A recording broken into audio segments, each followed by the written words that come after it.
তাই আমরা যখন ভগবানের দাস, আমরা যদি তার দাসর সেবা করি, সেকে আমাদের সদ্গুরু, যিনি আমাদেরকে ভগবানের কি করে দাস হব সেই পথটা আমাদেরকে দেখায়।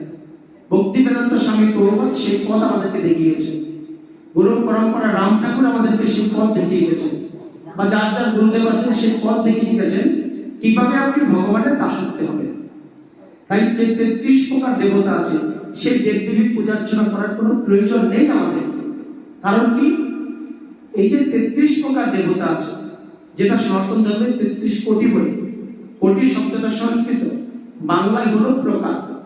এই 33 প্রকার দেবদেবীকে আপনার পূজা করার কোনো প্রয়োজন নেই। কেন?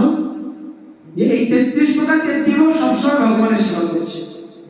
তাই আমরা যদি সরাসরি জনজাগতিক বলছি, আমি যদি সরাসরি প্রধানমন্ত্রীর কাছে যেতে পারি, তাহলে মুখ্যমন্ত্রী বা অন্যান্য মন্ত্রীকে ধরার প্রয়োজন নেই।